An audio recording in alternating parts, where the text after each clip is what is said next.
Welcome to College Football Playoff Top 25, presented by Prudential. In a matter of moments, we will fill in the projected college football playoff bracket as decided by the latest edition of the rankings of the College Football Playoff Selection Committee. 13 members meeting in Grapevine, Texas, and coming up with their second top 25. It is the exclusive reveal. We don't see them until you do, an abbreviated version of the ranking show tonight, and we'll deliver the top 25 when you come back. College Football Playoff Top 25 is presented by Prudential, protecting retirement and your life's work. Who's your rock? And in part by Mercedes-Benz. Standing up for what you know is what everybody else is. You're watching College Football Playoff Top 25, presented by Prudential. We're ready to unveil the rankings to you. Reese Davis, Booger McFarland, Joey Galloway, Greg McElroy. But a reminder how this whole 12-team playoff works to get things started in our abbreviated version, taking you up to Duke and Kentucky. The 12-team college football playoff will be made up, Joey, of the 5 highest-ranked conference champions. That's going to be the Power 4 champions, but it doesn't have to be. It's not defined by that. When you are among the 4 highest-ranked conference champions, out of the 5 you get automatic bids, you get into the quarterfinals. First round starts on December 20th, and if you're seeded 5 through 8, you will get a home game on campus.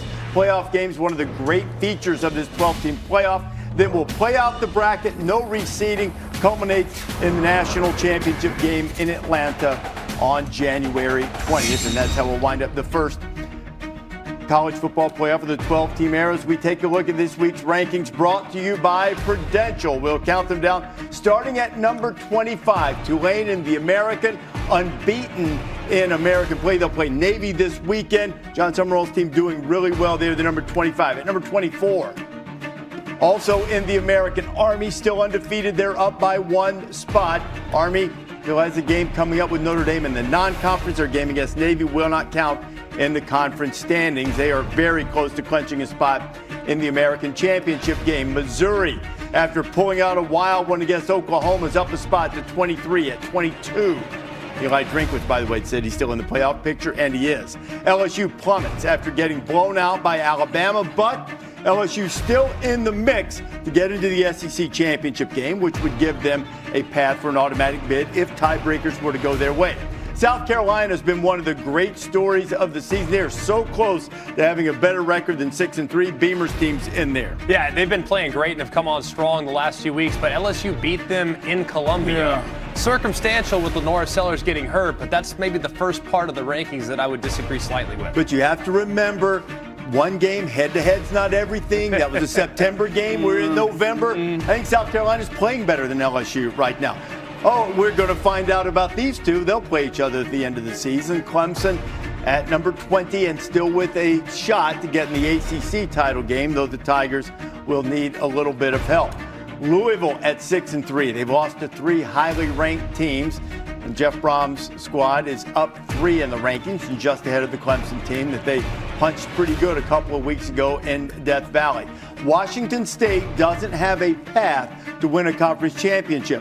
They must get into the field as an at-large, which means they will have to make it to the top 12 or top 11, depending on where that 5th highest-ranked conference champion is. But the Cougs still hanging in there. Well, Colorado is surging. The Buffs control their path. They need no help to make it to the Big 12 championship game. And because Iowa State lost 2 in a row, now Colorado controls their own destiny. And it's important where they're ranked, because if they win the Big 12, now it's going to be close with Boise State to see who gets that 4th spot and who gets the bye. Boise State was ranked 12th, close to the highest-ranked Big 12 team last year, which we'll see a little bit later on as the Broncos continue to roll. Kansas State beat Colorado in Boulder, and they're 1 spot up, but Colorado has the edge at the moment for getting to the Big 12 championship game, because Kansas State still needs the Buffs to lose again. Yeah, that's no doubt. And I understand why Kansas State is ahead of Colorado, but if you're Colorado, everything's in front of you and you control your own destiny. I think Colorado doesn't care where it's ranked. Exactly. Win your games and you'll get in. They'll get an automatic bid if they can win the Big 12. At 15, gig 'em. Down a spot, A&M with a big win over LSU, and then they followed it up with the loss to South Carolina. But again, like Colorado, everything in front of them, they can win their way into the SEC championship game and earn an automatic berth. So now let's look at the bracket. And a reminder again, where a team is ranked might not be where it's seeded, because those 4 highest ranked conference champions get an advance and a bye into the quarterfinals. So let's look at the second team out. It's SMU. The Mustangs, still unbeaten in ACC play. They can win their way into the bracket if they simply win their games. First team out. But Boise State is ranked 13. So they're down a spot, but they're still seeded 12th, because in this scenario, they would be the Mountain West champion and the 5th highest ranked conference champion. Yeah, very interesting. Boise State down a spot now. Still have not seen Ole Miss. Ole Miss fresh off the big win last week against Georgia. How high have they climbed now as a result of that victory? Okay, so this is where you have to pay attention to rankings and seeding. Now, because Boise State would be a conference champion, they then pushed the 12th ranked team out of the field, and that's the Georgia Bulldogs after the loss at Ole Miss. Who would have thought this a couple weeks ago with how they went to Austin, handled the Texas Longhorns, but now you look at the Georgia Bulldogs, they got some flaws. I mean, the offensive line giving up tons of pressure last week to Ole Miss's defensive front. They couldn't get any pressure on Jackson Dart. The secondary, as a result, struggled. I mean, they gave up an easy touchdown right down the field to the backup quarterback. So Georgia right now at a crossroads with Tennessee coming to town, who clearly, not listed yet, ranked well ahead of the Bulldogs. Georgia has the #1 strength of schedule in the country and a brutal road schedule. And right now, sitting first team out, but the Dogs certainly with an opportunity against Tennessee, as Greg mentioned.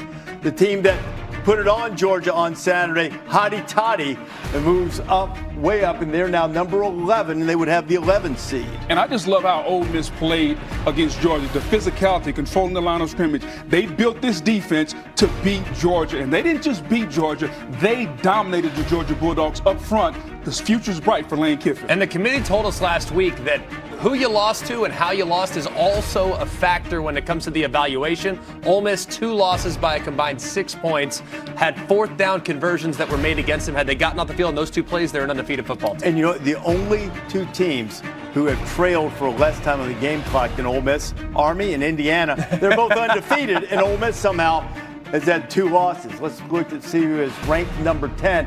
Alabama, after the win at LSU. So the Crimson Tide was the last team in the field last week, second to last this week. Yeah, and I think when you look at Alabama, they look like sometimes the best team in the country, which last week against LSU, they looked outstanding. But we've also seen them have some flaws.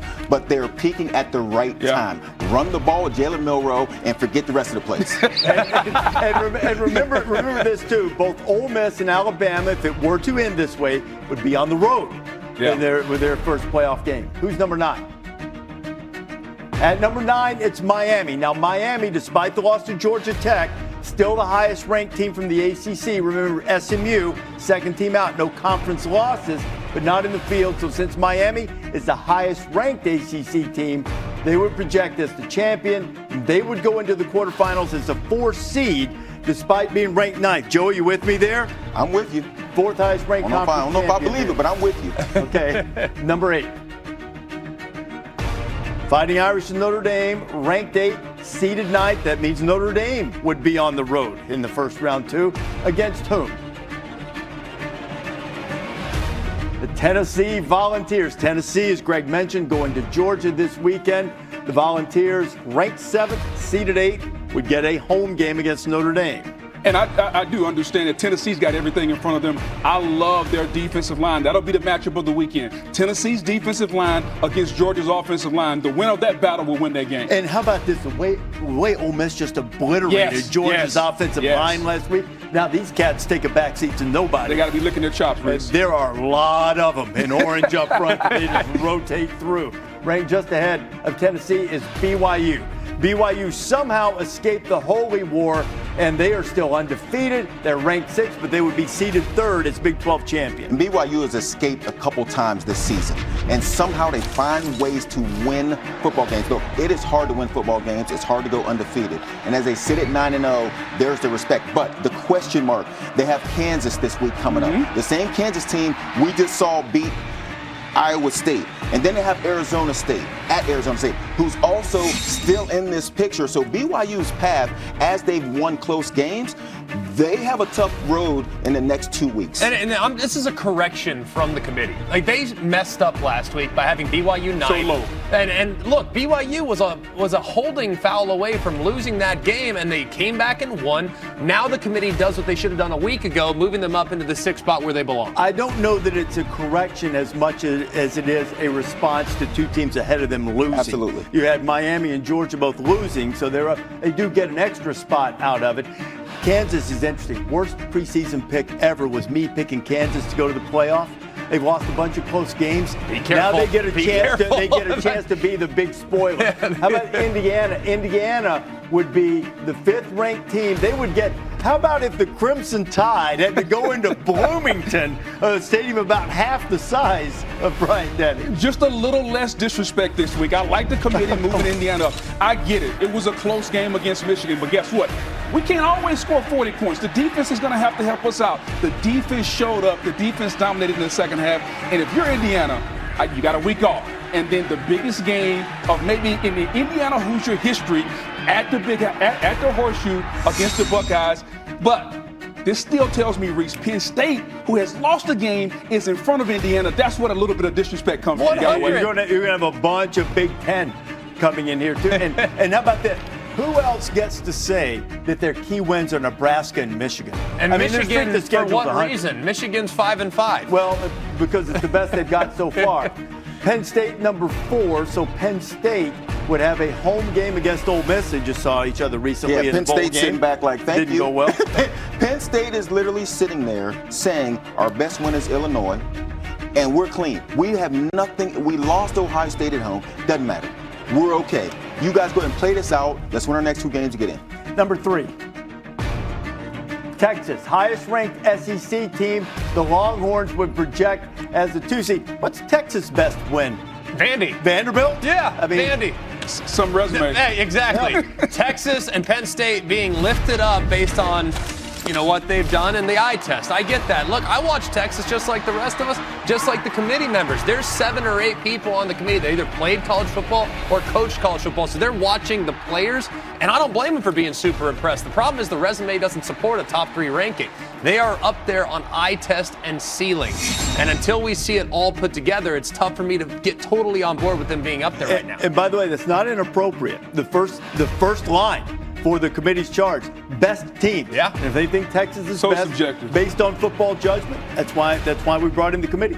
You guys didn't like all that BCS computer stuff. That's completely subjective. You guys didn't like it. Texas did beat Michigan soundly at Michigan, the same team that Indiana struggled with. Here we go. Ohio State, ranked They won. 2nd, would be seeded 5th because obviously the Big Ten champion, or the highest ranked team, would project to be Oregon, who beat Ohio State by 1.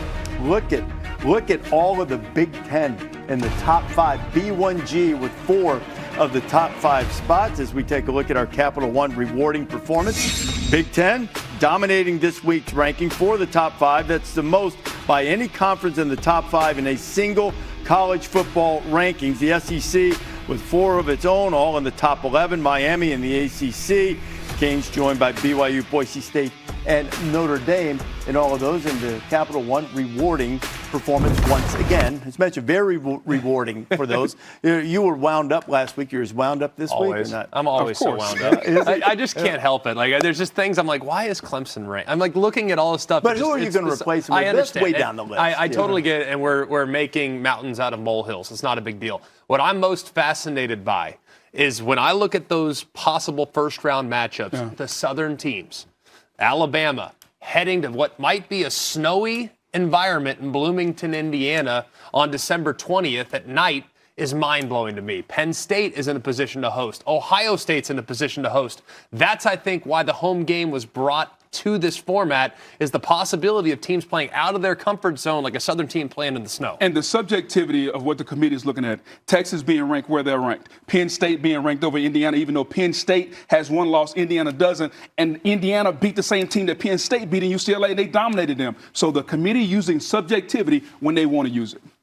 Army is being disrespected. Oh, my gosh. All They're right. going to have their chance. Army is undefeated. I love I get Army. it. If I love Indiana's being disrespected, Army's being disrespected. Army's first wins against a Give them their 5-4 East respect. Carolina team that's already fired Did their you coach. see Army who has Indiana the played? second easiest schedule in the Where's country. Indiana? I think they're 100th. Okay. Not a lot of difference. Very in similar that. to When you Michigan's get to schedule last 100 year. and Agreed. 130, Agreed. it's the same mess. Agreed. 100%. That's what we're going to play for the last few weeks and see.